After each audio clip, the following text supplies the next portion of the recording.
మనసే శివధనుసైనది తొలి చూపుల వశమైనది వలపు స్వయంవరమైనప్పుడు గెలువనిది ఏది ఒక బాణము ఒక భార్య అన్నది శ్రీరాముని చిరయసమైనది శ్రీవారు వరమిస్తే సిరులన్నీ నావి తొలి చుక్కవు నీవే చుక్కానివి నీవే తుడిదాకా నీవే మరు జన్మకు నీవే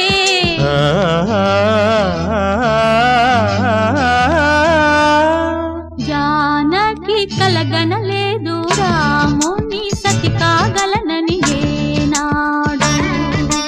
రాముడు అనుకోలేదు జానకి పతి కాగలనని ఆనాడు